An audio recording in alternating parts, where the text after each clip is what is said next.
Ta-da! Get this book. It's awesome! Yay! I'm Stefan Baumann, and I want to welcome you to another video. Now, you haven't seen me for a while because I've been busy writing a book. And what you're actually going to see here is an excerpt of my book club, which is part of buying the book. You get the book club. And once a month, we meet and we go over chapters and questions that you have over the book.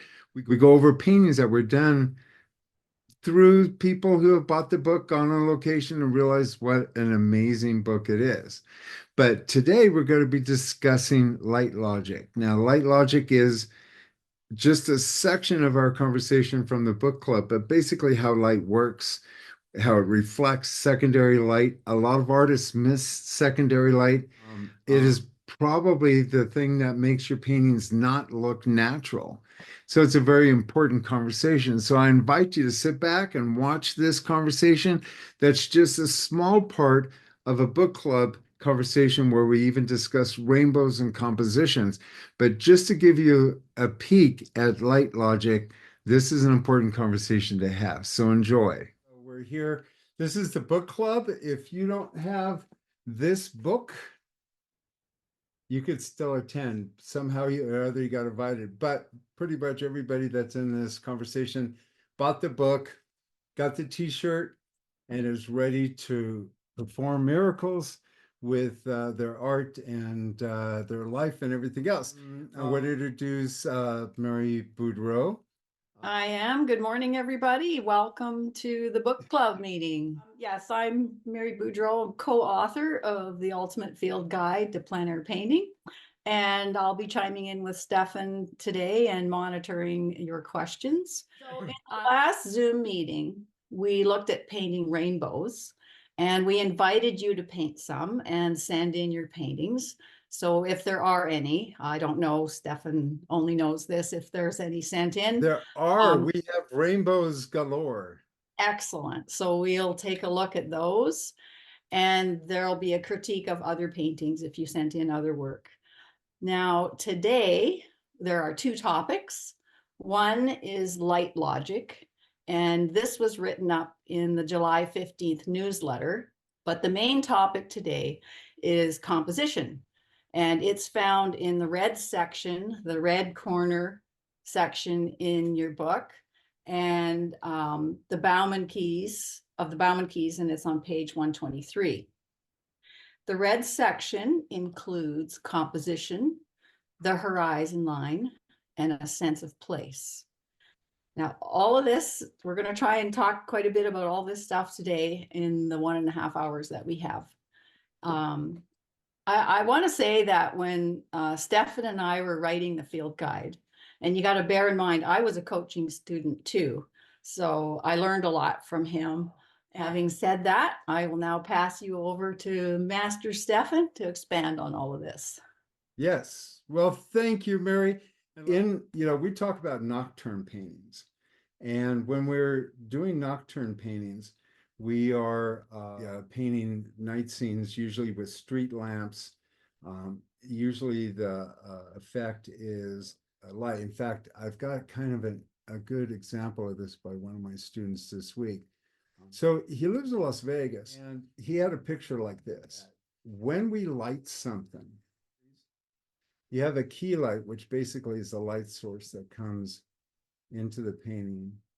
Okay, so we have the light source that comes into the painting, and we always want to have the light. And this is one of the things that a lot of my beginning students have a problem is when they set up the first still lifes, when they're doing the still lifes at the beginning of coaching. Oftentimes what they want to do is they want to direct the light more like this. Now, throughout history, light has always been something that's kind of above us, pointing down, except for, the old plays where they had lights at the stage pointing up, and that would give you a real awkward look. Back in the day when we had flash bulbs, the light would hit us flash, and we kind of accepted it because that was a byproduct of taking flash photography. But realistically, light usually falls down on you. And when we're talking about like logic, the first thing you want to do is make sure that you have that light comes down at an angle from usually a 45 degree. So, yeah, so usually the highlight is perpendicular to the object, and that in itself is a breakthrough. When I talk to students and I go, look at this, look at this, look at this, like when you do a portrait, bang, bang, bang, but that perpendicular light that comes in, logical, most of the time, the light comes kind of down, unless you're like at sunrise, which is like this, but then by the time you get your paints out, that's over with. So the rest of the day, the light's always going to be pointing upwards. And it just depends on the time of day. But this is so crucial to know. Now, when you look at these studies, like if this were an aspen tree, at what point do you not highlight an aspen tree when the highlight's like way up? The whole tree is actually in shadow. And a lot of people don't fathom that because they think everything's kind of left or right. And even when we look at this, you could see the light source. If we actually look at the drawing, the light is coming down at this angle. And we do this by basically measuring the shadow. See the cast shadow that's here? That cast shadow comes down, and it's from this lip to the bottom. And that's how you could tell almost what time of day it is. At 12 o'clock, it's going to be directly above like this. And so these angles are important because you can't have on one painting this angle and on other trees this angle. They all kind of have to be the same throughout the painting, determining what kind of day it is. So first thing, positioning of the light is really crucial. You can see when we first see this, we want to kind of say that this is the highlighted area. And when we're talking about it, you see it light going to dark. But this being a vertical really wouldn't get that kind of lighting. It actually is the light on the top.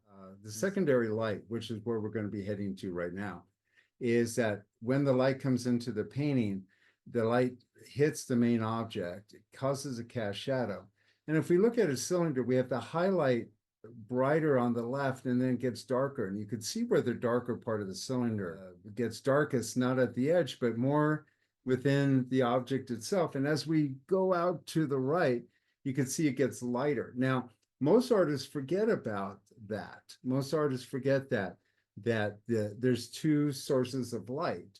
And this is what Mary was talking about. And the thing is, the secondary light is actually sometimes more beautiful than the key light. And the key light, sometimes if you cancel it, you can actually see the secondary light, and it can be as more exquisite than the effects that you're getting from the key light itself. So the secondary light can be really beautiful.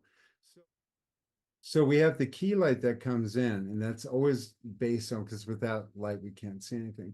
But the key light, when it comes in and hits this, causes the cast shadow over here. It also illuminates everything that's around this. And this illumination that's lit actually bounces back onto the object itself. And so the light hits this, and then it bounces back onto here. And that's what causes this lighting.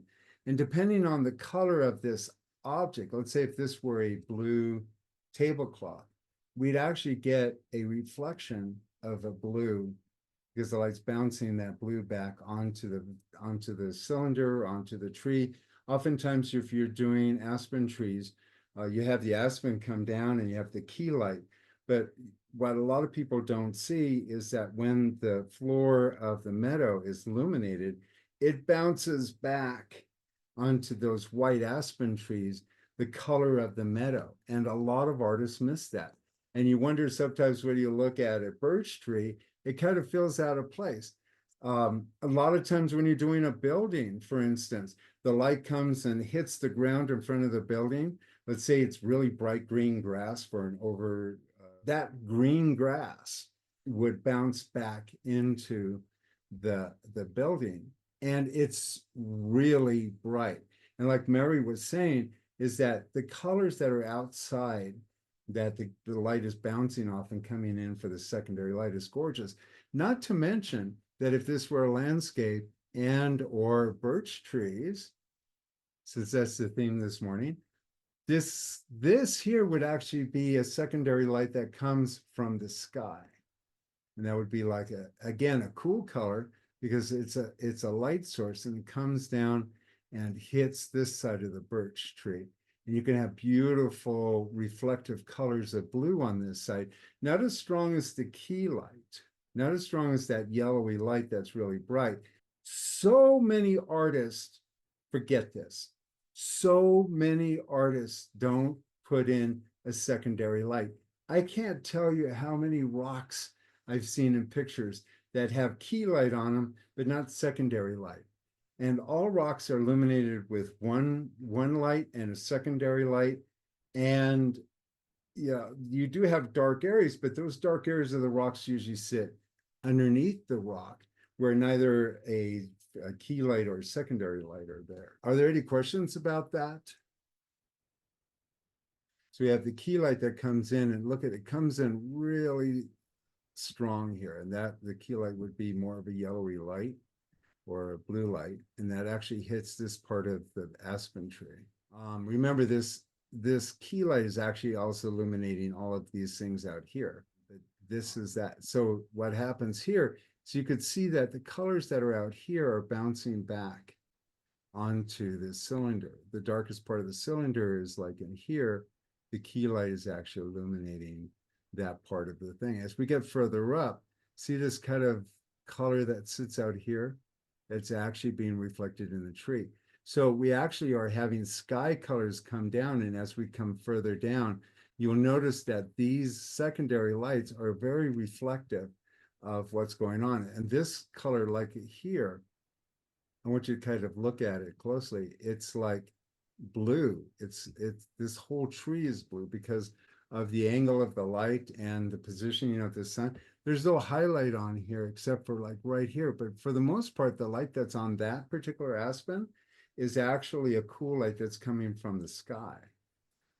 So having, yeah, where people do something that is affected in nature, if you don't understand what's going on with light, if you don't have the light logic and get that there's so much going on with light in a painting, and you can just look at this tree, how even this tree itself, and then the next tree by itself, look at how different the lighting is. Look at how blue that light, that's reflective light from the atmosphere in the sky and the area of the light hitting this. And this is one of the biggest problems when people do aspen trees, because that's the topic, that they feel like all the aspen trees are lit the same. You cannot find an aspen tree in this grouping that's lit the same. They all are completely different. And that's because they all follow under some kind of light logic, depending on the angles that they're at, perpendicular angles, vertical angles, and secondary lighting. It's really complicated. And then people wonder why oil painting is so complicated. Nature is very difficult. And when you go out to go paint, guess what? If you don't know these things, you get into trouble. So you see, we cover a lot of topics and we go into great detail and all that just for the price of admission of buying the book. Now, if you want to buy the book, go to my website at www.stefanbaumann.com. And there you could purchase the book. You could look for workshops, all this kind of things. And you can get introduced to some of my YouTube videos like you're seeing here. There's a lot of YouTube videos. There's a lot of information.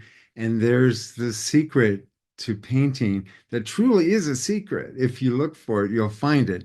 It's exposed in this book, but there's so much more. But if you want coaching one-on-one, if you want more of this material so that you can become a better painter, give me a call at 415-606-9074. That's 415-606-9074. You don't want to miss out. You want to get your coaching. You want to get this book. You want to get some of this, because this will change your life. I guarantee it. The information that we discuss in coaching is amazing. The information we have on Patreon, if you want to join on a less aggressive way, you could go to Patreon. You could be part of that. You could purchase a book and be part of our free book club, which is once a month. So I make it very easy to access all this information through me. So give me a call at 415-606-9074. And just remember, What doesn't kill you makes you stronger, except bears. Bears will kill you. Until then, have a grand painting week. As a beginner plein air painter, I've been struggling with a few things with my art and just couldn't quite get it right. It was always something missing. Got my hands on this book here, The Field Guide to Plein Air Painting, and I just skimmed through it a couple times and saw a bit about organizing your palette and temperatures. And it made a world of difference in everything it is that I'm doing now. So if you get a chance, go buy this book, The Field Guide to Plein Air Painting. It has truly changed the way that I'm seeing things and the way that I'm painting now. Get this book. It is phenomenal. I'm Stefan Baumann, and I would love to introduce you to a new book that I just wrote on plein air painting. After 40 years, I finally sat down with one of the best authors that I could possibly imagine for this project and put together everything I know about painting outdoors. And this isn't just an outdoor painting book. No, these are techniques that you can bring into the studio, and they apply to watercolors, acrylics, gouache, and oil. You will be amazed at what you will learn with every turn of the page, every paragraph. We have worked through my videos, my information, my books, my blogs, and brought it all together. And over 2 years of editing, we brought it down to just the facts. This painting book has over 400 pages and almost 500 illustrations. If you see my videos, and if you read my blog, and you follow me on YouTube, you know that there's a lot of information. There's a lot of things you don't know that you don't know. I'm amazed at the quality of this book, the pages. It's a field guide. It's a book that you would take outdoors with you and paint on location. It's been organized so you could find your way through my keys. This book explains 40 years of teaching and knowledge one-on-one. All the information that I possibly know about painting is in this book. So run, don't walk, and order this book today. Get this book. It's awesome.